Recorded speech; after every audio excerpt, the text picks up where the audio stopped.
soirée mondaine hier. Est-ce que c'est ça? Parce que je passais dans le corridor, puis j'ai pas compris. T'es sorti? T'es allé voir un spectacle? On est mardi, on parle de dimanche soir. Ah! Parce que moi, j'ai pas de vie sociale. Alors, je m'accroche à tout ce que... Martin, souvent, c'est mon gars, parce qu'il va voir Madonna, puis il sort, puis... Martin, il est partout, là. Mais là, j'ai entendu dire que toi, t'es sorti. Souvent, ça arrive à l'occasion sur la galerie de presse, cet endroit privilégié de votre relation. Entre tous, oui, de notre relation, où des fois, j'ai acheté des billets pour tel spectacle, puis là, ça me donne des idées. Oui, c'est ça.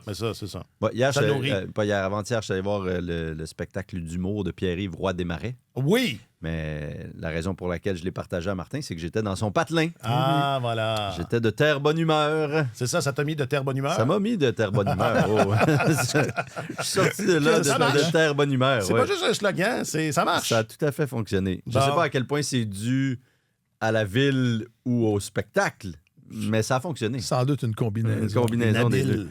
Combinaison des deux. Ouais. Bon, OK. Et toi, non? Non, pas de soirée mondaine? Je le disais tantôt, j'ai revu, parce qu'on regardait les Gold. C'est ça que moi je fais, là. Genre, moi, le pinacle de ma vie culturelle, c'est l'autre jour, j'ai regardé les Golden Globes. OK. Et puis j'ai vu tout ce que je connaissais, toute la liste des affaires que j'ai pas Que vu. tu suis plus. J'ai pas vu ça. C'est qui sont ces acteurs qui ont l'air d'être dans le vent, dont j'ignore l'identité? Donc là, tu te plains sur les réseaux sociaux comme pendant le gala de la disque. Qui est Lou Adrienne Cassidy? C'est moi, ça, c'est toi. Ça va bientôt être moi, ça. Ouais. OK. J'ai hâte. Puis c'est Ricky, puisqu'on est dans le domaine de l'humour. C'était bon, Desmarais? Oui, c'était moi, très bon. C'est pas mal dans mon top 3. Oui, puis Je l'aime ce qu'il y a de particulièrement agréable avec lui, c'est que ça ressemble à rien d'autre, je trouve. C'est Là, ça, il y a il y a une ça. proposition très, très originale. Dans la foulée, je ne ferai pas une critique de son spectacle, mais c'est dans la foulée On va la lire de dans son premier... dans les pages art et spectacle de Radio-Canada. Je dirais que le modèle ressemble quand même à ce qu'on avait vu la première fois de lui, là, dans son premier Que j'ai pas plus vu. one-man show, que j'avais trouvé génial. Mais oui, c'est très bon. Très bon. D'accord. Je disais, c'est Ricky Gervais qui a gagné le Golden Globe de la captation du special. Puis je l'avais vu, puis j'avais pas tant aimé ça. Puis je me suis dit, je vais me le remettre. Moi, je l'ai vu, ce J'ai pas tant aimé spectacle-là. ça. Je Tu l'as vu en personne? Oui, je l'ai vu à Laval à la fin de l'été. Ricky dernier, Gervais, ouais. ah oui? Oui. Puis, as-tu ri? Oui, on a beaucoup rigolé. Bon. On avait offert ça aux enfants et à leurs conjointes pour Noël. Ça faisait partie du bas de Noël. C'est pas pire dans le bas de Noël. Dans le bas de Bien Noël, dans c'est un ça. D'habitude, chez nous, c'est pas des spectacles de Ricky Gervais. Il y a des dans le bas de oranges. Noël. Ouais, c'est de bonbons. Un Lego. Mais pas un à assembler, là, juste une brique. Un morceau de Lego. Mais je me rappelle parce qu'il était à la Place Belle, n'est-ce pas? Exact. Mais seulement un soir. Puis on était en vacances, malheureusement. Les vacances, c'était heureux, mais ça faisait en sorte qu'il y avait conflit d'horaire. Mais j'aurais voulu aller le voir. Alors, félicitations, messieurs, pour ce foisonnant... Puis j'en vois plein d'autres. J'ai vu Sam Breton. Je vais aller voir David Bocage. C'est toute la gang, ça. C'est toute la même gang. C'est leur gang à eux autres. Je vais voir Macbeth la semaine prochaine. Lui, il est drôle. Ça, lui, est pissant. Ça fait longtemps qu'il roule. Il en a Son texte était tellement bon. Il a traversé le temps. Il en a fait des tournées. Hey, ça fait longtemps, là. On parle de comme... Les Stones, à côté de ça, c'est des On amateurs. parle de genre 400 ans, là. Bon, parfait. Fait que moi qui venais pour me remonter le moral, c'est raté. OK, bon. Aujourd'hui, ça va quand même un peu mal. Ça, c'est mon premier titre. Ça. OK. Ça va quand même un peu mal. 4 ans de Kent et les Rangers, quelle tâche! C'est tellement hockey. Épisode 457.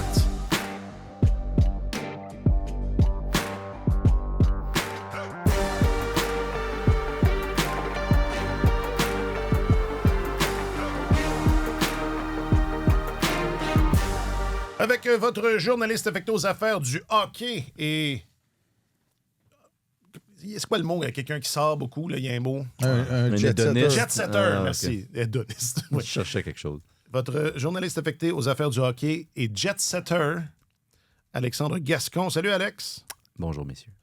Et votre chroniqueur principal au service des sports et maire de la Rive-Nord, M. Martin Leclerc. Bonjour, messieurs. Je m'appelle Alexandre Coupal. Je pense que quand tu réintègres un joueur, il y a un côté énergie, ça c'est sûr, surtout pour le joueur.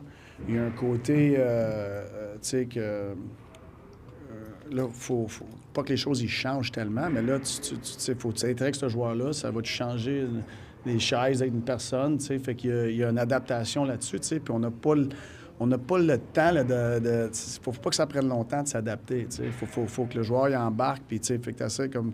C'est sûr que tu fasses attention, pas trop leur donner, mais essayer de les mettre dans des situations où il peut y avoir du succès aussi. Fait que tu jongles un petit peu avec ça.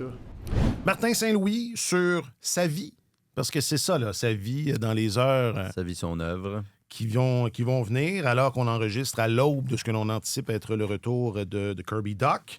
Mais il y a Patrick Laine aussi qui s'approche d'un retour. Éventuellement, il y aura Alex Nowak, Jake Evans est déjà revenu. C'est un sujet qu'on a effleuré, évidemment, mais là, on est là. C'est là. On est là. Mais ça va un peu mal. Mais ça, on va y venir. Ah, OK, pardon. On va y venir. On commence avec... on est dans le trèfle. On est jusqu'où dans le trèfle, Martin? Jusqu'aux cuisses, là. C'est ça. Oui. C'est au-dessus du genou. Oui. Bon. Donc, c'est une bonne affaire. Fait que c'est une bonne Jusqu'à la affaire. taille. dans le trèfle, jusqu'à la- On est entre le milieu du corps. On est dans le trèfle jusqu'au milieu du corps. Il va bientôt falloir s'acheter une machette pour pouvoir couper le trèfle. Un weed eater. Pas pouvoir avancer. Fait que donc, Kirby Dach, premier trio. Let's go, on part avec ça. Parfait. Ça va être ça. Vas-y, Martin. Ça va être ça. Pars avec ça. Est-ce que c'était le candidat tout désigné pour, après une longue absence comme ça, pour se faire installer au sein du premier trio? Est-ce que c'était... Ben, c'était un candidat. Ouais. C'est quoi, c'est le timing qui te Non, chicote? mais tu sais, si on tient pour acquis qu'un joueur qui revient d'une longue absence, ce qui est le cas de Kirby Dach, n'a pas tout à fait son synchronisme, est pas à 100 %. Il y a une période d'adaptation, là, se réadapter à la vitesse du jeu, retrouver ses repères, retrouver la condition physique de match et tout ça. Tu n'es pas à 100 % quand tu reviens. Là, Et puis Evans en a parlé. C'est ça, Evans en a parlé, Goulet en a parlé. Ça commence à faire quand même une masse de joueurs qui ne sont pas à 100 %. Mais c'est ça, je me demandais, comme tu as besoin que ton premier trio fonctionne... C'est ton premier trio. Offre un plein rendement. Ouais. C'est ton premier trio qui joue contre l'adversité la plus élevée, là, contre les meilleurs trios de l'autre côté. Est-ce que c'est la meilleure chose à faire de placer Kirby Dach au sein du premier trio? Ça va sans doute le remettre en confiance. Il a connu ses meilleurs moments dans la Ligue nationale ou avec le Canadien, avec ces deux gars-là. Fait que c'est bon pour lui, mais je me demandais, est-ce que ça va... Est-ce que ça va... Est-ce que c'est optimal? Est-ce que ça va être un petit poids que Caulfield et Suzuki vont devoir traîner avec eux pendant quelques matchs? C'est une question que je lance comme ça. Parce que je pense, enfin, ils sont nombreux, puis je sais que Godin en a parlé il y a plusieurs semaines. J'en suis aussi, là. On est plusieurs, donc, à voir ça comme l'avenir, là, ou enfin l'avenir à court terme, là. Cette combinaison-là. Ouais. Ben, comme tu disais, c'était un candidat tout désigné, je pense. On en avait parlé il y a plusieurs semaines au retour de Kirby Dach. Il apparaît comme une solution naturelle parce que ça a déjà fonctionné, puis parce qu'il n'y a pas d'autres candidats qui se sont démarqués. Ça dit surtout que le Canadien cherche un complément à Nick Suzuki et Cole Caulfield et il ne l'a pas trouvé. Là, parce que si tu mets un gars qui n'a pas joué depuis longtemps directement là, alors que c'était pas leur allié naturel. C'est pas là qu'il était quand il est parti. Non, exactement. On essayait d'en refaire le centre de deuxième trio. À ce moment-là, ben, c'est parce que tu es vraiment... Il y a un trou. Il y a un trou là, puis tu n'es pas parvenu à le combler. Alors, je suis convaincu que Kent Hughes travaille justement pour essayer de voir s'il n'y a pas des solutions à l'externe là, pour combler ce trou-là. Idéalement, mais on peut en penser ce qu'on veut. Je pense que le Canadien aimerait ça ramener Juraj Slafkovský avec... Ah ouais? Je pense que oui. Je pense qu'au bout du compte, là, on aimerait ça en arriver à cette solution-là où Slafkovský retrouverait ses complices Suzuki et Caulfield. Mais là, le deuxième trio va quand même très bien, produit et tout. Alors, je pense qu'on chercherait... Dans un monde idéal, on chercherait un complément à Kapanen et Demidov pour l'instant. Et permettre ainsi à Slafkovský la grande réunion. La grande réunion, oui, puis faire en sorte qu'on a deux J'aime trios ça, menaçants. moi. Mais en attendant, ça tant qu'il n'y a pas de solution externe, ça ne bougera pas. puis il faut que quelqu'un prenne la place. Bolduc, ça n'a pas été concluant. Texier a eu ses moments. Je pense qu'on savait tous que c'était pas nécessairement sa place. C'est une solution, en attendant. Une solution temporaire. Ouais. Alors, à Dak d'essayer de prouver quelque chose, parce que lui, il lui reste peu de temps. Il lui reste très peu de temps, je pense. C'est une occasion en or quand on y pense, là. Si ça fonctionne, là, parce que ça a déjà fonctionné. Oui. C'est une belle occasion. Complètement. Sur un 10 cents, de retourner une situation difficile où est-ce qu'il y avait de la difficulté à s'établir et là, de montrer sa valeur. Tu enlèves la responsabilité du joueur de centre qui l'a toujours un peu plombé. On a eu l'impression. C'est effectivement probablement une de ses dernières chances avec le Canadien. Il arrive à la fin de son contrat. Moi, j'ai peine à croire que la cause n'est pas déjà entendue. Là. Il a constamment été blessé. Il a joué 44 des matchs depuis qu'il est avec l'équipe depuis 2022. Il y a 132 matchs de jouer sur 295. Si jamais il reste, je pense que j'avais dit exactement la même chose la saison dernière, il faut que la direction cesse de faire des prévisions. Ils ne peuvent pas se fier. En disant, on se fie sur ce gars-là à un poste clé. Il faut que tu sois capable de le placer à un endroit dans l'organigramme. Tu dis, s'il est là, ça va être un boni. Tant mieux. Puis s'il n'est pas là, on va fonctionner quand même. Puis, écoute, pendant qu'il était sorti de l'alignement, l'équipe a joué pour 632. Là, a maintenu auparavant, là, je me souviens, les premières fois où Dak s'était blessé, c'était la catastrophe. Mon Dieu, qu'est-ce que le Canadien va faire sans Kirby Dak? Ils n'étaient pas dans le trèfle jusqu'aux cuisses à Non. Mais là, il est sorti de la ligne. Il a été blessé pour une longue période. Ça n'a même pas paru. Personne ne parlait de lui. Là. Fait que, tant mieux si ça fonctionne au sein du premier trio. Mais je pense qu'on envisage l'avenir chez le Canadien, c'est ça, avec des paires. Là. On essaie de former des duos qui vont aller bien ensemble puis de placer un joueur complémentaire et ça donne plus de profondeur à l'équipe que placer... Slavkovski est beaucoup plus productif depuis qu'il ne joue plus avec Caulfield et avec, Suzuki.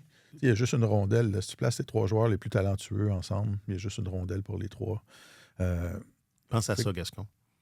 Oui, mais Slavkovski est plus productif, je suis d'accord. Puis on a vu un autre côté ça fait de lui, un beau duo avec Demidov. Ça fait un beau duo avec Demidov. C'est Kapanen le complémentaire. Exactement. C'est une émergence vraiment fulgurante. Puis tant mieux, là, il est en train de devenir tout un joueur de hockey. Sauf que le premier trio n'a jamais été aussi efficace que quand Slavkovski était là parce qu'il se mettait au service de ses coéquipiers. Puis ça prend ça parfois dans un trio. Parce que comme Martin dit, il y en a juste un qui peut la mettre dedans. Puis bon...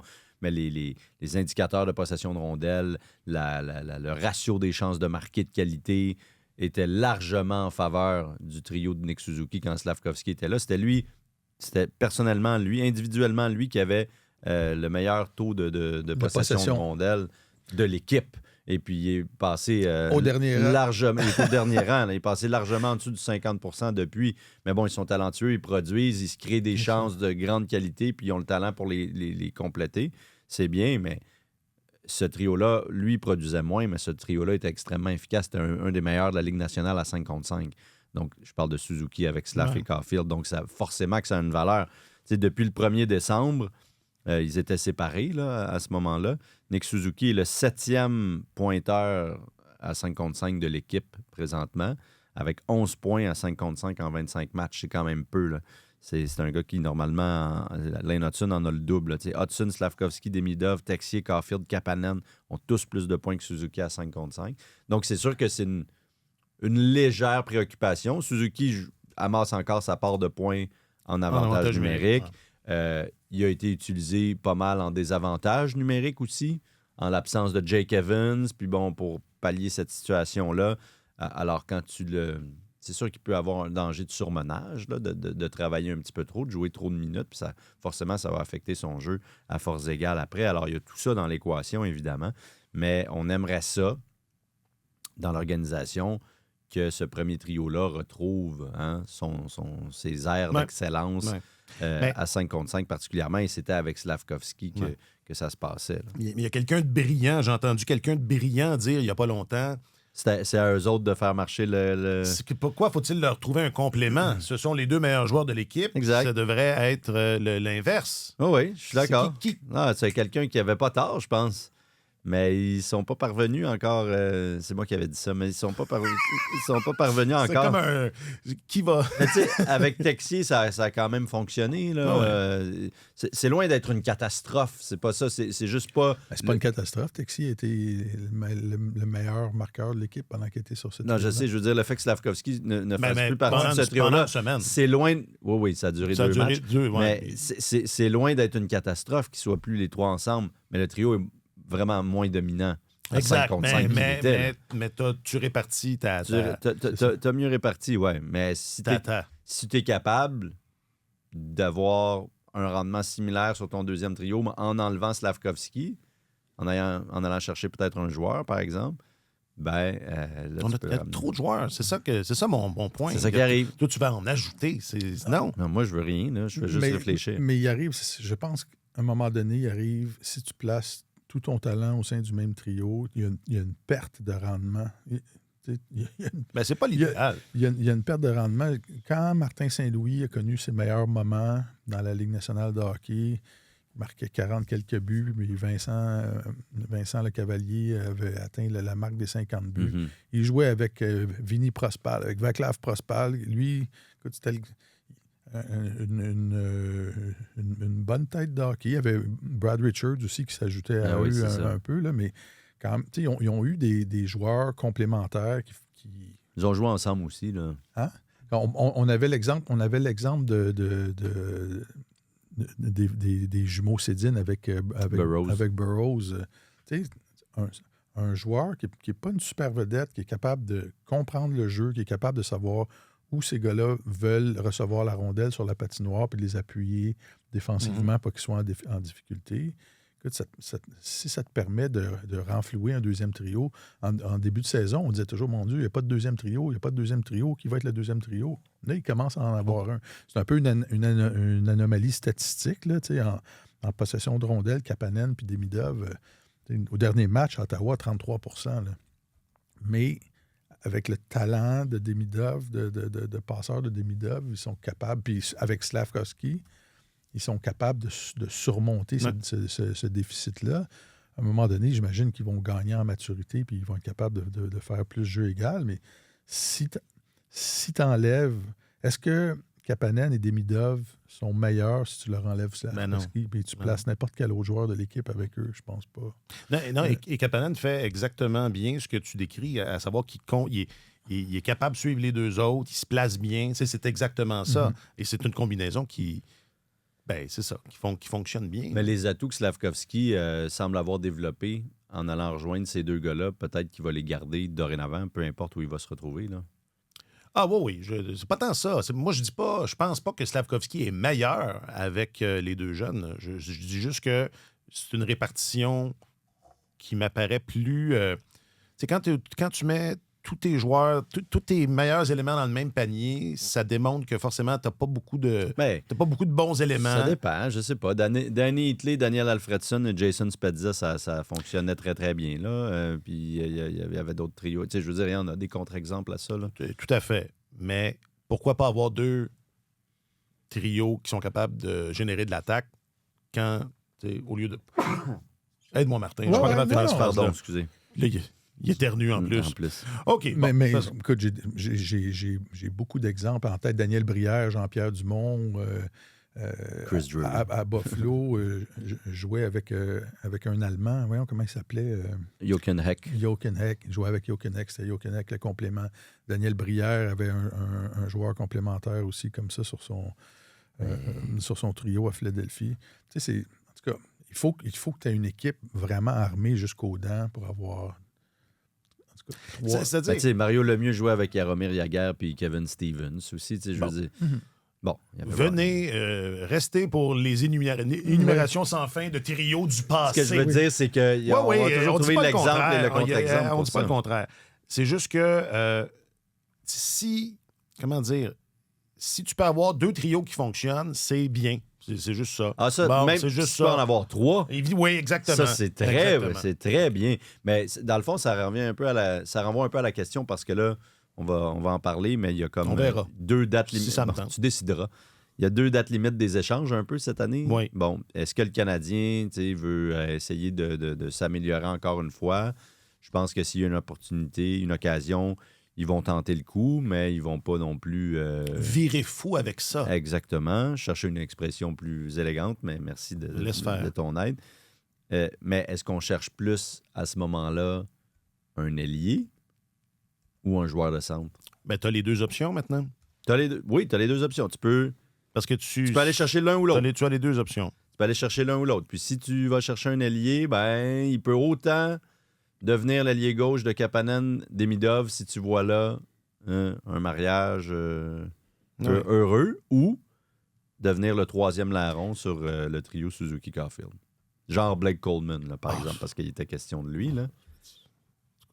Qu'est-ce que ça t'énerve, ça? Non, mais je trouve que c'est une fausse bonne idée.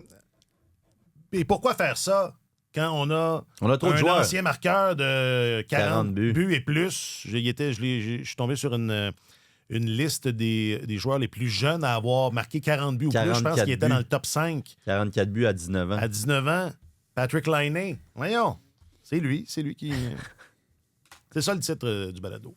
Patrick Laine, le sauveur. La suite va être intéressante. La suite va vraiment... Mais ça va être quoi? Moi, je suis pas capable de l'imaginer. À vrai dire, je veux pas l'imaginer. Je fais du déni. La question qui tue, c'est est-ce que avec le retour de tous les blessés, le Canadien va être meilleur qu'il l'a été en leur absence? C'est pas sûr. C'est une bonne question, ça. Hey! Ça se peut que non. Ça, c'est une bonne question. Ben, tous les blessés ne pourront pas jouer. D'ailleurs, il va falloir qu'il se passe quelque chose, Alexandre, pour répondre à ta question, là. Parce qu'en ce moment, il y a un homme en trop. Il joue à la chaise musicale, puis là, la musique est sur le bord de s'arrêter. Là. On est dans les dernières secondes, puis il y a une chaise en moins. Là. Donc, je sais pas c'est qui va s'asseoir les faufounes dans le vide. Là. Ça me stresse, je suis stressé. Là. Hey, la chaise musicale, c'était stressant là, quand tu tournais autour. T'étais... Bon, mais là, Laine, Dak, Villeno, Blais, tout le monde vit ça en ce moment. Il y a la solution facile, tu peux renvoyer Samuel Blais, tu peux le faire passer par le ballottage, mais tu as des bonnes chances de le perdre à nouveau. Au Maple Leafs. Oui, exactement. Et il apporte un élément. Est-ce que c'est déjà arrivé qu'une équipe perde genre 2 fois le même joueur? Perd 2 fois le même joueur au ballottage et le rapatrie pour une... je me rappelle que Raphaël Lavoie, il y a comme 2 ou 3 ans... Il s'était promené, il était retourné à Vegas au moins 2 fois. Puis il s'était promené beaucoup là, entre Edmonton et Vegas, de mémoire. Je sais pas si c'est arrivé comme... Pour répondre à ta question précisément, mais oui, il s'était promené pas mal. Il y a le pauvre Anton Forsberg aussi qui avait fait beaucoup d'équipes, là, je me souviens. Un peu de voyagement. Ouais. Mais là, ça me calme pas, là, parce que ça règle pas vraiment. Parce qu'au-delà de la comptabilité, là, au-delà du nombre de chaises et de la musique et de la chanson qui achève... Qui joue, mais qui achève, reste que... ça va prendre une gestion là, certaine de ce cas, Patrick Laine. Ça va prendre une gestion aussi peut-être éventuellement de Brendan Gallagher. Ouais, c'est là que tu t'en vas, oui. Ben, c'est-à-dire, c'est deux... j'allais soulever c'est parce la que question. ces deux situations là, qui sont pas évidentes et qui sont pas usuelles non plus. C'est vrai. Et je pense que que ces 2 gars, ben peut-être pas... Gallagher, non, là. Gallagher... c'est sûr que Gallagher, une fois qu'il est en série et tout, je sais pas, il y a comme de l'impondérable. Il y a beaucoup d'impondérables encore là, qui peut amener. Mais reste que, au jour le jour, c'est un joueur dont le Canadien pourrait se passer une fois de temps en temps. Là. Oui. Puis ça, je pense que c'est pas exclu. Ouais. Du tout. Qu'il aille faire un tour sur la galerie de presse, Gallagher. Est-ce que tu y en as parlé? Non, pas encore. Je suis pas beaucoup dans le vestiaire ces temps-ci. T'es en spectacle. Je suis en représentation, oui. Mais non, c'est pas exclu. Si tu décides d'en parler avec le joueur, il faut que tu choisisses ton moment. Parce faut que tu choisisses tes mots pas aussi. après un match! Le gars, ça lui est jamais arrivé. Puis là, t'arrives, tu dis non, si tu sortais de la ligne. T'es mieux d'avoir des bons arguments. Mettons, si on t'envoie à Laval, là. T'es-tu déjà allé à Laval? Comment tu prendrais ça? Savais-tu que Ricky Gervais, il est en spectacle l'autre jour? Après 883 matchs dans la Ligue nationale... Comment tu prendrais ça? Mais comment vous pensez que... d'abord, je pense que c'est une vraie option? Oui, pensez-vous que Saint-Louis travaille sur son on va gérer ce speech? cas-là avec beaucoup de délicatesse parce que c'est c'est un égard dû à son rang. Ben oui. Tout à fait. Et ce qui ne sera pas le cas pour Patrick Laine. Je pense qu'on va faire preuve de moins de sensibilité à son égard, j'ai l'impression. Et Laine était déjà une espèce de 5e roue du carrosse quand la C'était saison a En commencé. série l'année dernière, il s'est trouvé, il y a eu une nouvelle grippe, un nouvel épisode grippal. Là. Ça lui prend, c'est ça. Ça prendrait En pleine série ça à prendrait Washington. un petit virus, quelque chose. Tout le monde se disait, en toute franchise, on se disait, bon, ils ont juste trouvé un moyen de l'envoyer dans les gradins sans lui faire perdre la face, mais il a raté les 2 derniers matchs de la série. Il apparaissait déjà comme tu dis, Martin, la 5e roue du carrosse, le gars en trop. Et puis, il n'y a personne qui s'en est ennuyé de Patrick Laine. Il n'a pas joué de l'année, 5 matchs. Puis... Donc, je ne sais pas comment ça va se conclure, ça. Ils vont peut-être être obligés de le garder dans l'entourage. Ils ne pourront pas l'échanger. Même en assumant la moitié? Il faudrait presque qu'il te donne quelque chose. Ouais, c'est pas dans probablement. C'est pas dans les habitudes de la maison. Non, Kent Hughes ne sera pas ça. Non. Pour un gars dont il se libère du contrat dans 5 mois, 6 mois, je le vois pas faire ça. Okay. Mais il jouera probablement pas beaucoup. Gallagher risque de sauter son tour si tout le monde reste en santé. Samuel Blais ou Joe Veleno va passer par le ballottage. Puis c'est ça qui va arriver. Là. Bon, c'est réglé. Non, mais je veux dire, pour voir comment les problèmes vont se régler, il faut utiliser la machine à retourner dans le temps puis voir où tout le monde se situait quand la saison a commencé. Là, Veleno était dans les gradins, Blais avait été... C'était à Toronto. avait été soumis au ballottage et tout ça. On va retourner là. La hiérarchie va, en gros, rester la même. Puis là, on a ajouté... On a ajouté Dano, on a fait des... Texier aussi, on a fait des ajouts. 2 ajouts. Fait que là, il y a des gars qui étaient bien quand même placés pas loin du milieu qui vont perdre des places dans la hiérarchie. Donc, le Canadien a beaucoup plus de profondeur, mais c'est ça, ceux qui étaient sur le bord des canaux de sauvetage au début de la saison, là, il va falloir qu'ils utilisent. Ils vont nager. Il va falloir qu'ils utilisent. Mais je pense que c'est court terme et long terme. Puis si tu restes à la tâche à court terme, ça va toujours t'aider à long terme. Se défendre, c'est une attitude, c'est un mindset. C'est sûr, il y a du plan collectif là-dessus aussi. Mais quand on est à notre meilleur, on ne donne pas grand-chose à l'autre équipe. Puis on sait qu'on est capable de faire ça. Puis il y a des soirs, c'est plus difficile que d'autres. Mais en général, c'est ça notre but, puis c'est ça qu'on travaille. Fait que c'est pas parce qu'on compte beaucoup de buts qu'on parle pas de... on parle beaucoup plus de la défensive que de l'offensive, Puis, fait que c'est quelque chose qu'il faut que tu fasses à tous les jours. Oui, parce que le Canadien est c'est une machine. C'est une machine offensive. C'est un bulldozer. D'ailleurs, je regardais ça. Défensivement, c'est autre chose. Juste pour m'arrêter un instant sur cette machine offensive, si tu le permets, Alexandre. J'aurais aimé ça finir ma phrase, mais bon. Non, je te parce que tu mets ouais, tellement de longs points de suspension que des fois, on pense qu'elle est complète. Là. C'est un effet. Non, je te taquine, vas-y. Okay. Je t'en prie, interromps. En ce moment, Slavkovski est le 5e pointeur de l'équipe. Oui. OK. Avec 40 points. Il est sur un rythme de 67 points. D'accord. Dans la saison. Donc, si tout le monde maintient sensiblement, si les 5 premiers maintiennent sensiblement ce rythme-là, il va avoir 5 marqueurs de 67, disons 65 points et plus. Et quand même. Hein. 5 marqueurs de 65 points et plus. Ça, on n'a pas vu ça, là. Ça fait combien de temps qu'on n'a pas vu ça? Depuis... Combien de temps on n'a pas vu ça? On n'a pas vu ça? On n'a pas vu ça. On n'a pas vu ça. On n'a pas vu ça. Depuis quand, vous pensez? L'année 80? Ah. Oui. Ah oui? Oui, les années 80, effectivement. C'était qui, là? Plus précis, il a travaillé en équipe, les boys, là, les années 80. Les années 80. 86-89. Avant ça. Ah oui? Avant ça. Ouais. 80 piles. Pas le début des années 80 avec Lafleur, Larouche, tout ça. Début des années 80. Ah oui? Oui. La dernière fois qu'on en a vu 5, c'était même 6.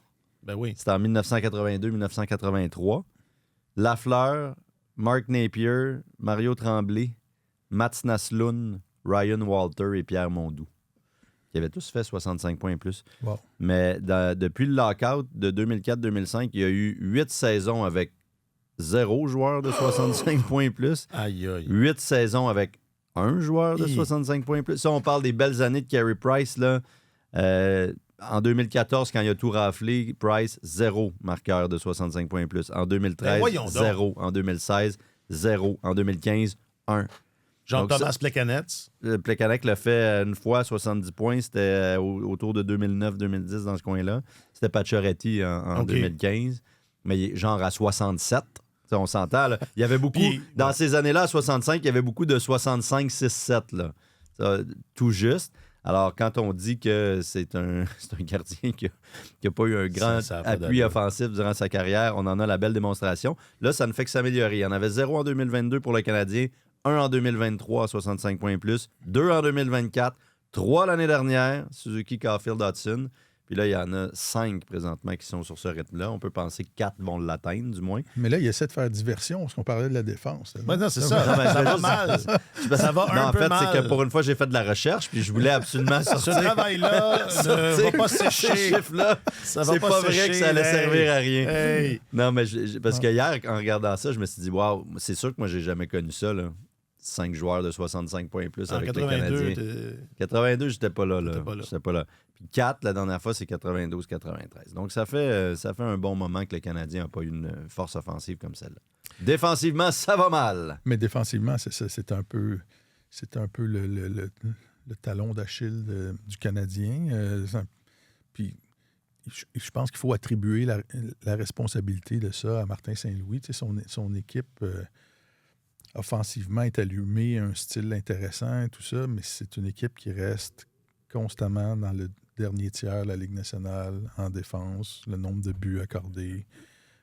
Puis ça m'a fait rire un peu sa réponse, la réponse qu'on a entendue tantôt de Martin, quand il disait quand on est à notre mieux, on est bon. C'est un peu comme Caden Primo quand il disait c'est quoi quand j'arrête les rondelles, je suis bon. Ça va bien.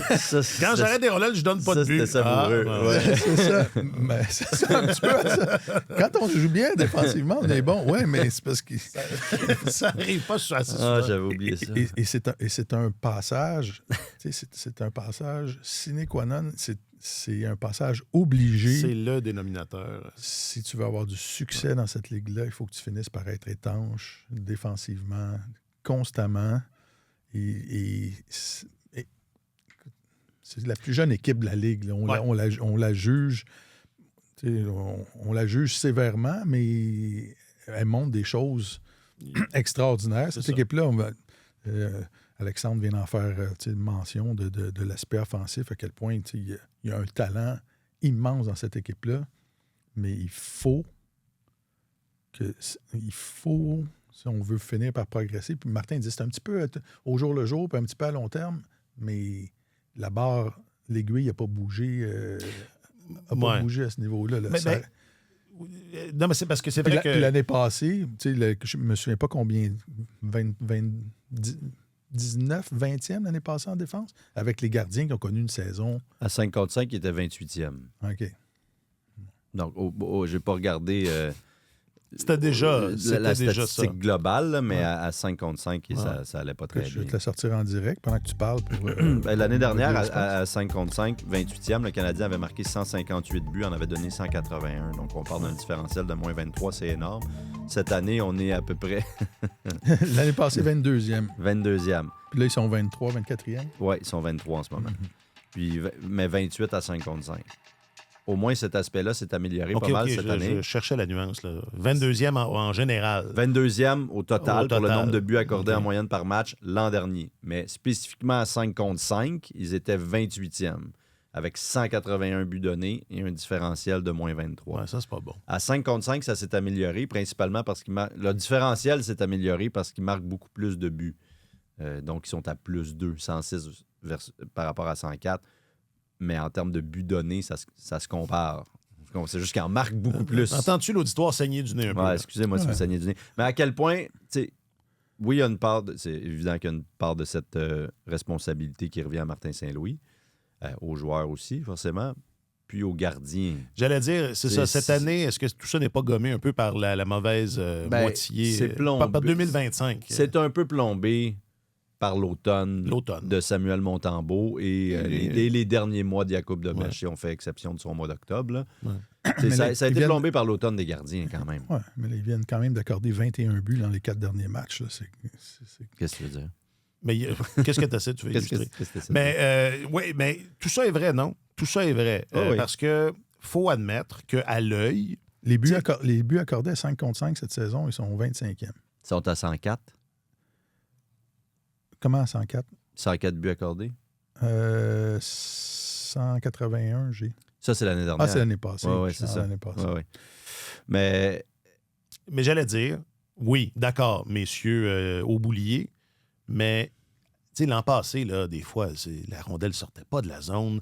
C'était. Ouais, à l'œil, il y a quand même une amélioration.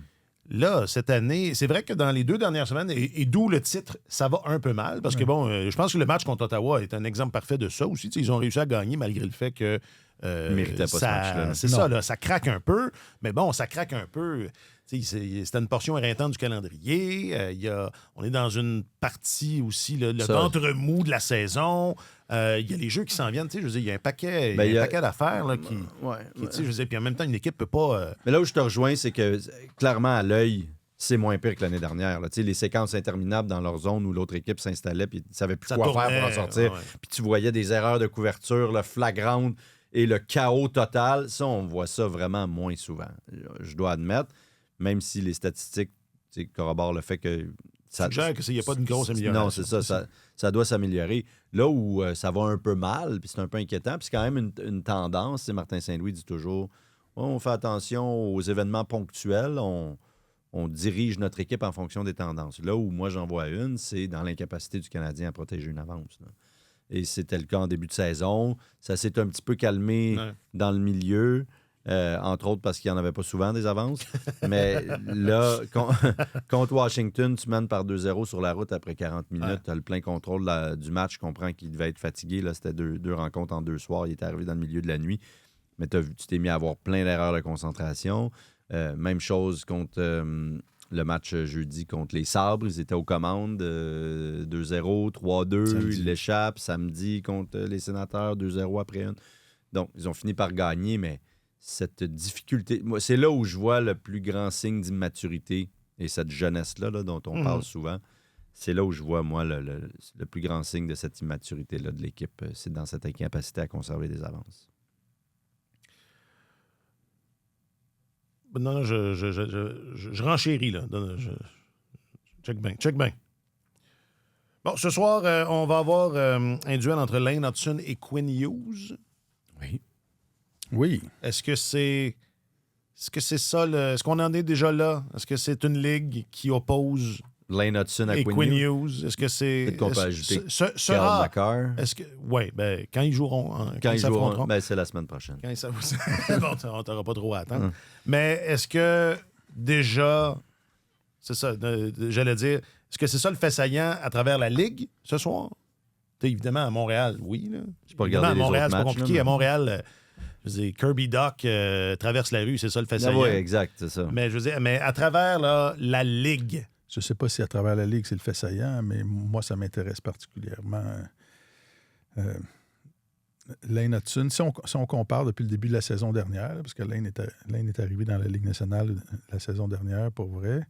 Lane Hutson a marqué 14 buts. Quinn Hughes en a marqué 20. Lane Hutson a obtenu 102 mentions d'aide. Quinn Hughes, 97. Donc, Hutson a 116 points. Quinn Hughes en a 117.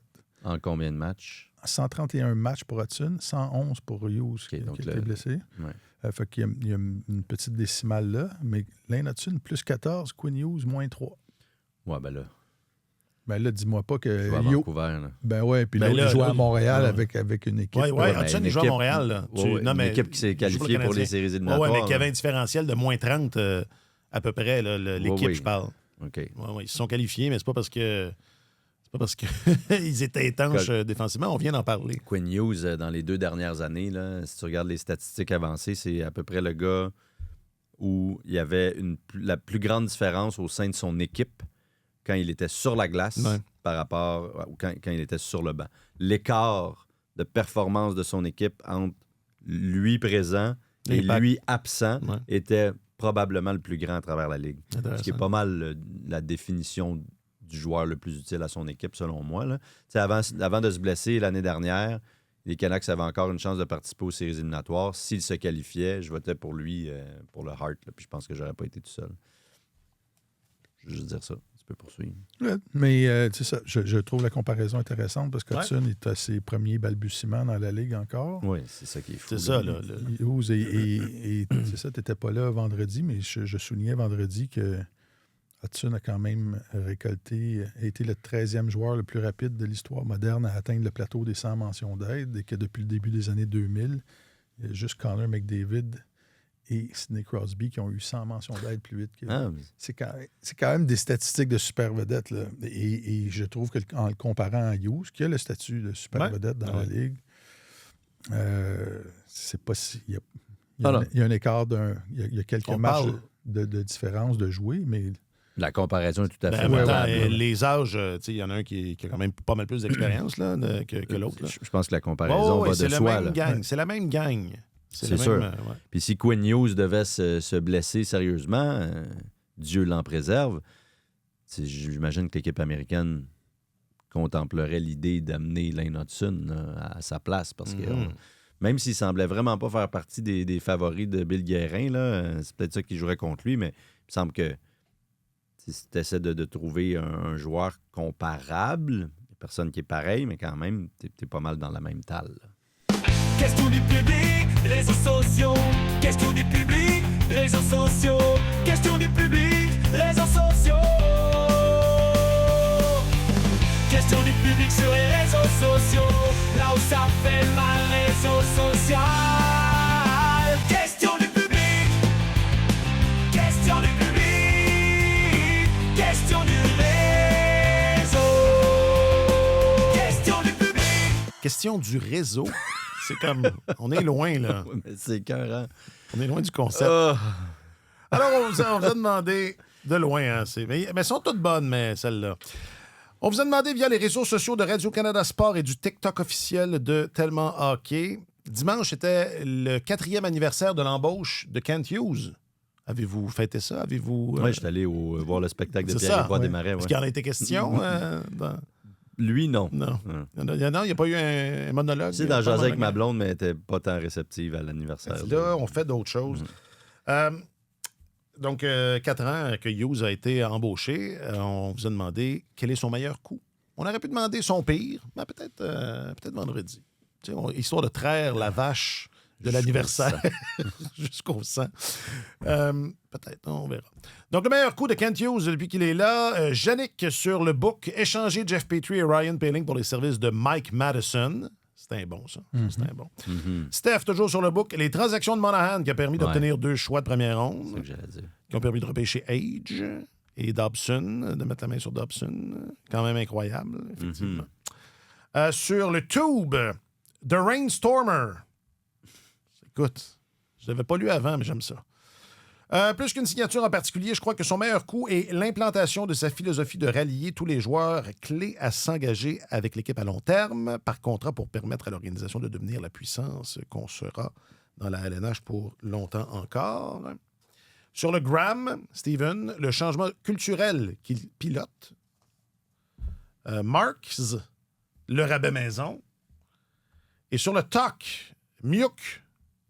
Je ne sais pas si c'est 1 ou 3 personnes. Miuk, Mambo et Mingo. OK. Transformer Brett Kulak en Lane Hudson. C'est toute une transformation. C'est pas ça, il fait quand même... On fait les pires coups vendredi. Il n'y en a pas de temps, mais... Parce que ces bons coups-là, c'est dur à battre. Là. C'est une gestion assez exemplaire jusqu'à présent. Ouais. Là. Il y a eu quelques manœuvres moins significatives, disons, mais des mauvais coups, des gestes qu'il a posés qu'on regarde avec, La question, ça va être les moins bons coups. Ouais. C'est déjà... Parce qu'on peut parler des mauvais coups, mais vite comme ça, quel geste a-t-il posé qui est foncièrement mauvais? Tu fais comme, ouf, le Canadien n'aurait jamais dû faire ça. C'est comme la transaction de Kirby Dach n'a pas rapporté ce à quoi on s'attendait. C'est parce qu'il a été blessé. On n'a pas... On l'a pas vu, tu sais. 55% du temps, il n'a pas été là. Fait que c'est difficile de mesurer ce que ça aurait été. C'est ça. Et le Canadien jugeait qu'il pouvait se passer d'Alexander Romanov. Puis je pense que... Alexander qui? C'est ça. Qui Non, par ailleurs est un bon je- défenseur, oui, là, puis mais qui y a aurait rendu personne- fier service. J'ai jamais entendu. Si Romanov était là, ça irait Non, mieux. exact. J'ai jamais entendu Et ça. si Caden Goulet, malheureusement, ne devient pas le défenseur qu'on pense parce qu'il, comme Kirby Dack, le mauvais sort s'acharne sur lui, ben, peut-être qu'on pourrait dire le Canadien aurait été mieux avec Romanov sur Ouais. son troisième duo, mais ça, c'est le genre de truc que tu peux pas prévoir. Là. C'est facile de dire après coup, quelle erreur, mais on n'est pas là. Il n'y en a pas tant. Alex Moi, Newhook contre j'en ai un choix de fin de J'en ai premier un, tour. mais je le dis pas. J'en ai un, mais je le dis pas. Mais non, Je vas-y. vais le dire vendredi. Ben oui, attends, vendredi. Lekonen? J'ai dit que je le disais pas. Parce que ça n'a pas, J'ai ça a dit. pas, ça a pas rapporté. Là, je vais le dire. Mais Ben, c'est ça a donné Justin Barron, qui a donné Alexandre c'est ça. Carrier. Donc, Mais il a Lekonen, réussi. Ouais, ben, les Conan pour Carrier, j'aime bien Carrier. Oui, mais oui. c'est Non, pas- je suis d'accord, mais Lekonen pour Barron, C'est pas une victoire. c'est pas une victoire. Non, il a quand même réussi à transformer Barron en Carrier, puis ça, c'était positif. assez spectaculaire. Là. Et l'Avalanche a réussi à transformer Lekonen en un autre Lekonen. Ce que Lekonen serait devenu ce Lekonen. Ah, mais moi, je parle du Lekonen qu'on avait, là. Ton Lekonen à toi. là. Oui.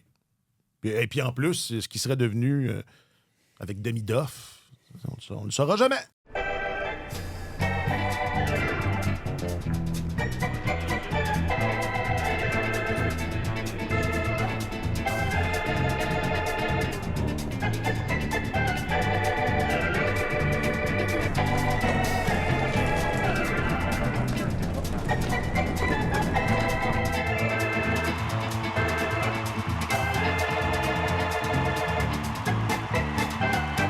Bon, si Kent Hughes, comment dire,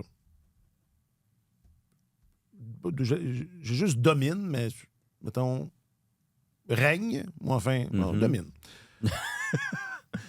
Pourquoi faire? C'est compliqué. On peut pas en dire autant de ce bon Chris Drury, qui en plus d'avoir ruiné cette équipe-là, moi, c'est ça mon éditorial. En plus d'avoir ruiné cette équipe-là, a même pas l'originalité de faire autre chose que ses prédécesseurs. C'est-à-dire que lui aussi, il a pris la même lettre, non, mais le même concept Il a changé que quelques mots. d'envoyer une lettre. Non, mais Parce qu'on parle de... je m'égare, là, mais moi, je suis en train de me dire que les Rangers, c'est les nouveaux Maple Leafs. Ça a toujours été croche chez les Rangers, OK. honnêtement. Non? Ben, Tu sais, rappelle-toi les années avant le plafond salarial, ils embauchaient tout ce qui traînait de Super- de vieille super gloire. vedettes, de vieille gloire, de grands noms qui étaient peut-être plus Pelé, ce qui avait déjà été. Ronaldo. Michael Jordan. Toute cette gang-là. Je pense que ça, c'était un peu une conséquence du marché dans lequel ils évoluent. Il y a beaucoup de, Probablement. Ben il y a oui. beaucoup de compétitions. Tu as les Yankees qui sont là. Les deux équipes de foot. trois les équipes deux, de hockey. les La deux NBA, équipes de tout ça. balle. Tu as beaucoup de noms. Puis c'était Glenn Sater le disait quand il était patron là-bas. Il disait c'est un autre marché. Il faut des noms. Il faut. Ça prenait Pavel Bure, ça prenait C'est Eric ça. Lindros, ça prenait Wayne Gretzky. Gretzky. Wayne Gretzky, c'est ça. Théorène Fleury, Mais- Bobby Olick. Pas avant 36 ans, par Bobby exemple. qui? Ça, Ouais, t'as dit? ouais, Bobby Olick. Bobby Olick, c'est bon. Ouais. Mais, ouais, écoute, peut-être. Sûrement, en fait, Martin, c'est un point intéressant. Mais là, tu sais, le truc de la lettre, ils l'ont fait une fois, là. Puis l'opération avait quand même bien réussi. Alors, la deuxième lettre, ça devrait être cher partisan. Il y a un gars avant moi qui avait monté une équipe qui avait quand même un certain panache. J'ai dilapidé ça. Fait que là, on va recommencer. Je vous envoie une autre lettre. Là, Puis là, c'est- faites-moi confiance. Ouais, c'est Moi, j'ai ça. scrappé tout ce que mon prédécesseur a fait. Mais faites-moi confiance, là, on va remonter ça, puis on va redevenir compétitif. Et je suis pas sûr que c'était son mandat à Chris Drury quand il a Non. tenu l'équipe. Non. Et on le disait beaucoup la saison dernière, là, c'était une opération de Sabotage. auto-sabotage. Là. Il y a- Tu sais, dans Astérix, là, quand les pirates, ils coulent leur propre... Oui. Parce qu'ils voient Ils voient le le bateau. frère l'esquif arriver au loin, la chaloupe, là. Puis là, ils décident de couler leur propre bateau, là. C'est un peu ça. Exact. C'est Chris Drury avec la hache dans le milieu. Fait que, écoute, si j'étais propriétaire des Rangers, je laisserais pas celui qui a saboté le travail. Tu sais, son travail, c'était d'ajouter... De consolider. c'est ça, d'ajouter à ce dont il avait hérité. Et il a complètement défait son équipe. Alors, il il y avait une certaine culture, j'imagine, là, mais tu sais, ils ont perdu beaucoup de joueurs. Keandre Miller, Ils l'ont échangé. ils ont laissé partir Ben, Kreider. Jacob Trouba, Chris C'est Kreider. surtout la façon dont C'est ça la s'est façon fait. dont ça s'est fait avec des vétérans respectés là, dans le Ouais. vestiaire. Puis la lettre, en fait, le courriel envoyé à tous les autres directeurs généraux à l'automne dernier pour dire on est ouvert aux suggestions, on prend tous les appels. Kreider, on pourrait l'échanger. Trouba. Puis Trouba, c'était presque des menaces, là, en fait. Il avait essayé de l'échanger un an avant. Il retournait le voir après, l'été suivant, en disant bon, là, c'est fini. Si tu lèves pas ta clause, voici ce qui va t'arriver. Et donc, je pense qu'il les a traités avec bien peu de respect, ou du moins, c'est comme ça que ça a été perçu. Alors, ça a eu des conséquences qu'on peut imaginer sur l'ambiance, sur l'environnement de travail, sur la camaraderie dans le vestiaire, sur la confiance que les joueurs ont envers leur propre organisation. Tu sais, tout ça, c'était forcément délétère, puis ça a commencé à s'effriter. Puis bon, il en subit les conséquences aujourd'hui, tu sais. Mais en plus, dans sa lettre, il parle de réinitialisation. Il n'a même pas eu le courage de parler de reconstruction comme Jeff Gorton l'avait fait à l'époque. Excuse-moi, là, mais cet échange, c'est peut-être juste parce qu'ils vont garder leur gardien. Igor Shesterkin, sont un peu pris avec de toute façon, j'ai l'impression. Alors là, tu gardes ce gars-là, c'est comme Carey Price dans le temps. C'est le même principe. Bergevin avait dit réinitialisation. On parlait de retool en anglais parce que tant que tu as Carey Price, Tu as une chance puis de gagner. chez Weber, ben c'est ça, tu as une chance de gagner. Puis si tu n'échanges pas C'est ces vrai. gars-là, Mais en fait, moi, je crois à ça. si tu n'échanges pas ces gars-là, tu peux pas parler de reconstruction. Donc, c'est probablement pour ça qu'il le dit, mais Artemi Panarin s'en va, c'est assez clair. Il a avoué lui-même qu'il était un peu pris par surprise par la situation, confus. Puis, bon, Mika Zibanejad va peut-être partir si on trouve preneur et compagnie. J'ai l'impression qu'ils vont garder, c'est ça, Shesterkin, parce que de toute façon, il n'y a personne qui va payer un gardien 11,6 millions par année, aussi bon soit-il. Et j'ai l'impression, et puis peut-être Adam Fox. Là, puis bon, tu pars avec ces deux gars-là, un gagnant du Norris, un candidat au Vézina quand il est en santé presque chaque année. Tu as quelque chose là, tu bâtis autour, mais ça pourrait. Ils ont très peu d'espoir. Gabriel Perreault est leur seul espoir de premier plan. On a toujours pensé au présent, à juste titre, parce que c'est ça que le propriétaire James Dolan veut. Mais probablement que le problème part de là. Mais Parce que comment ça, tu laisses comment ça se Chris fait que Drury Drury est encore écrire la là? lettre? Ben, c'est ça, je veux Parce que dire. Dolan a la réputation de tirer sur la gâchette assez Mais rapidement. j'ai l'impression que la seule personne que Drury a dans son camp, ça donne que c'est le patron. Là. Il avait quand même laissé Gorton écrire la lettre aussi, tu sais. C'est quoi la chronologie? C'est mais de Gordon- mémoire Gordon est parti combien de 2018-2019. temps après? Mais Gorton avait perdu Peut-être son... 2 ans après. Gorton a perdu son travail après... Les séries, quand Tom Wilson avait... Même, c'était un match... C'était même pas en série. C'était pas en série? C'était en saison régulière, quand C'était les fait- joueurs s'étaient fait malmener contre les Capitals de Comme une poupée Washington. de chiffon. Panarin s'était fait brasser par Tom Wilson. Ah oui, il secouait Oui, dans oui, ça. oui. Ça avait été très humiliant et tu sais, les Rangers n'étaient pas capables de se défendre. Là. Et ça avait coûté son poste à... Ça, de mémoire, c'est 2020. Donc, ça. là, ouais, c'est ça. Puis la lettre, c'était 2018, il me semble. Là. Donc, je dirais peut-être 1 an et demi, 2 ans après. Mais Dolan s'était rallié au principe de la lettre et de la reconstruction. Après ça, il y a des événements qui sont arrivés qui l'ont fait changer d'avis. Mais il s'était rallié au principe. Donc là, encore une fois, il semble être du bord de son directeur général. C'est dur de comprendre pourquoi un propriétaire qui a cette réputation-là, assez coupe-gorge, demeure fidèle à un gars qui en a eu des chances, là, qui est là depuis Et c'est facile à voir qu'il est l'artisan de son propre malheur. Je pense Non? que... Ben, Enfin, il me semble. oui. Je pense Est-ce qu'Alexis Lafrenière pourrait être parce que tu dis, ils n'ont Je pas, pense il y a que pas c'est beaucoup d'appâts, possible. là, il n'y a pas grand-chose à faire. Là. Honnêtement, je pense que c'est possible que Lafrenière s'en aille. T'sais, on en a parlé longtemps. Lui, il y a un contrat qui lui le paie un petit peu moins de 7,5 millions par année pour plusieurs saisons encore. Donc, il y a une prévisibilité là. C'est beaucoup d'argent, mais c'est pas complètement démesuré. C'est certain qu'il y a des équipes qui pensent pouvoir en faire un joueur plus productif que ce qu'il est présentement. Donc, il pourrait s'avérer un appât intéressant. Comme je te dis, moi, j'ai l'impression qu'il n'y a pas grand monde là, qui est intouchable, à part le gardien, probablement, et Adam Fox. Ouais. C'est peut-être Adam Fox, ouais. On va lui souhaiter, je pense, en tant que compatriote, Parce que ça doit. Je parle à Lafrenière, on va lui souhaiter Ouais. un changement d'air. Je pense que. Ben, je vois pas qu'est-ce qu'il y a de positif à rester là. Je vois pas qu'est-ce qu'à part. T'habites À part la vie Manhattan. culturelle. La vie culturelle, ouais, c'est Tu- ça. tu vois, T'habites à Manhattan. Tu vois jamais un directeur général démanteler son équipe comme ça après avoir atteint la 3e ronde des séries. Là. Écoute, Deux fois en c'était 3 ans. invraisemblable. Puis je me souviens, bien avant qu'il devienne directeur général, quand il était adjoint directeur général, je m'étais fait raconter par des gens à travers la Ligue qui n'étaient pas bienveillants envers les joueurs. Mhm. Tu sais, Mais ça, c'est une réputation qu'il traîne. Là. Ouais. Et bon, on en a déjà parlé ici. Là. Ouais.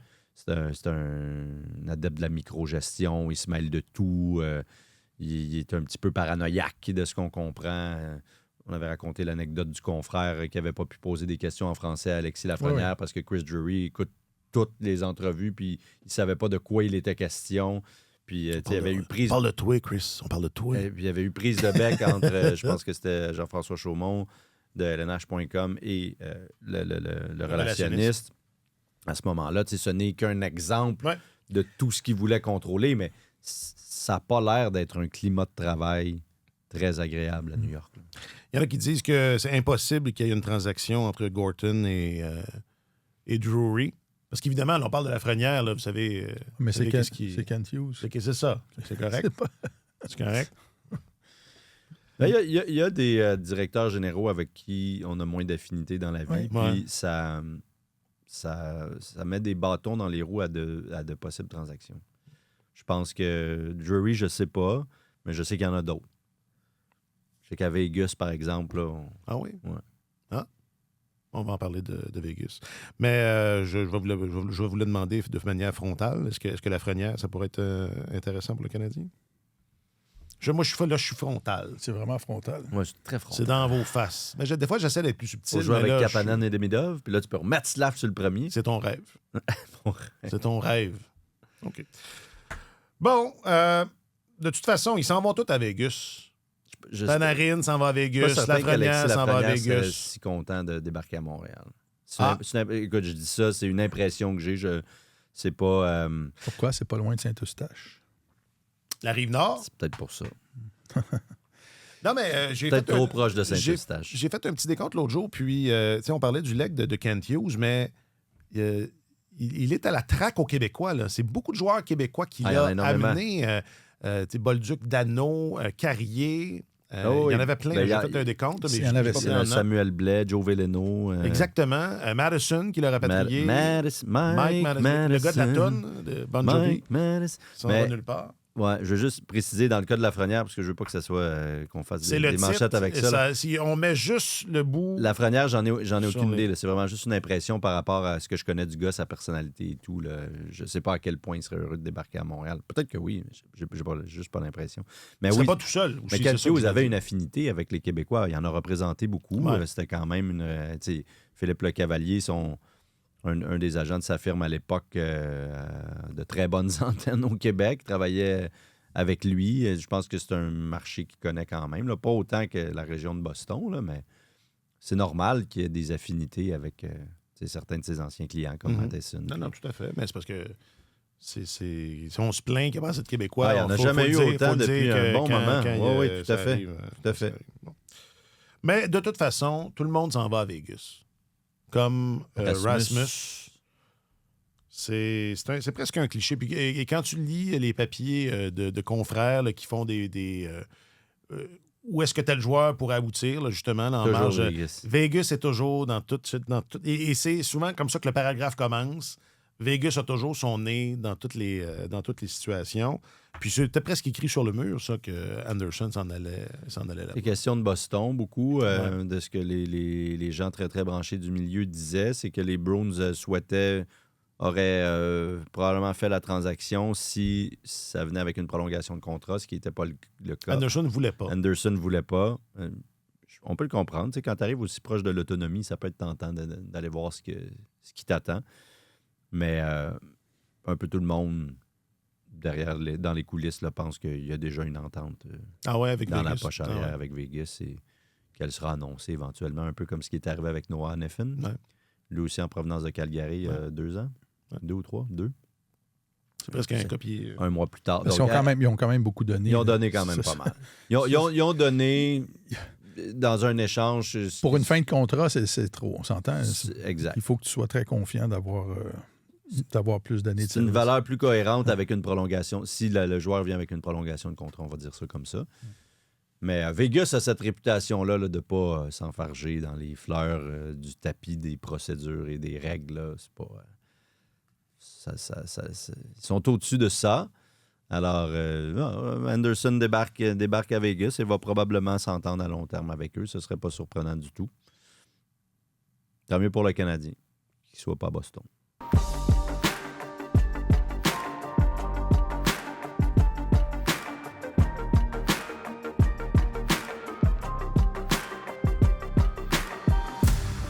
Tout le monde à Vegas. Tout le monde. Vegas. Non! C'est juste quand tu vas jouer à Vegas, ça doit être tentant. Là. C'est un bel endroit. Ricky Gervais est en spectacle. Il y a une vie culturelle assez foisonnante. Ils paient bien leurs joueurs, mais il faut que tu saches que les gars qui te paient ont un couteau pour te trancher la gorge aussitôt que tes performances vont scintiller un peu. Si il n'y a aucune grosse transaction qu'ils n'aiment pas à Vegas. Alors, quand tu n'es plus la saveur du mois, tu es parti. Fait que c'est pas une organisation qui fonctionne à la loyauté puis aux engagements à long terme, puis on va te garder. On ne verse pas dans le sentimentalisme. Non, du tout. C'est vraiment une place d'affaires. Ben oui, ils ont des centres de congrès et ils ont tout ça. Ouais. Ils ont tout ça. Bon, non, c'est pas Vegas, c'est Milan. Commencez-vous à être un peu... À faire de l'angoisse. Ouais, c'est ça. Oui. Je dors très mal la nuit. Non. Parfait. Parfait. Parfait. Moi, dans l'extra professionnel, là, dans ce que j'ai hâte, qui n'a pas rapport avec notre travail, et ça, c'est une preuve que je suis vieux, c'est genre, je fais 3 semaines à dormir dans un lit tout seul. Wow. Je t'embrasse, chérie. Ouais. Martin Leclerc, tu es notre chroniqueur. Je l'ai dit. Tu es notre chroniqueur principal au service des sports. Oui. Merci infiniment. Et ça a été très agréable. Et bravo à vous deux de ne pas avoir renchéri sur la confidence que je viens de faire. C'est très habile. Très, très habile. Alexandre Gascon, tu es notre journaliste affecté aux affaires du hockey. Merci infiniment. Ça a été un plaisir. Jacques-Alexis Bernardin me souffle à l'oreille que je n'ai pas parlé du pool. Alors, merci Jacques-Alexis. Je vous invite à... J'entends. Je vous invite à aller faire un tour sur la page des sports du radiocanada.ca où vous allez trouver le lien pour le... Avez-vous fait vos choix pour le pool? Oui, je t'ai vu. Je vous ai vu. Je t'ai vu, toi. Je t'ai vu dans une vidéo. Moi, je l'ai fait, mais sous un autre nom. Oui, c'est ça. Tu fais sous un autre nom, pour vrai? Ouais. Ah, tu te mets pas en danger. C'est habile. C'est un burner. C'est habile C'est un ou burner. c'est lâche. C'est Wow! lâche. Hey! Oh! C'est pas lâche. Je préfère gagner dans l'anonymat. De toute façon, en tant qu'employé, il t'aurait dit « Ah non, tu peux pas, mais là, c'est ça. t'en verras. Là, y avoir pensé avant, j'aurais fait ça moi aussi. Juste moins brillant. Parce qu'il y a des prix à gagner. Un iPad, un abonnement. Ça, on peut pas gagner ça, nous autres. Je pense pas. Mais non. En tout cas, Mais non. moi, je vais me plaindre. Si tu gagnes ça, je vais me plaindre. Je le dis tout de Il aurait suite. dû faire tirer un souper avec nous autres. Ça aurait été bon. Mais c'est parce que ça aurait fait exploser. Je pense qu'ils n'ont pas les serveurs, ils ne sont pas assez puissants pour gérer. Je pensais que tu disais que ça allait faire exploser les budgets, genre. Ouais, peut-être. Donc, allez faire un tour. C'est assez le fun. C'est comme une combinaison, comme plusieurs questions. Vous avez des choix. Puis, c'est pas un pool traditionnel, plutôt amusant. C'est un pool, évidemment, pour le tournoi olympique de hockey. Hein? Les tournois olympiques. Les tournois, merci. Les tournois. Mais le tournoi non genré.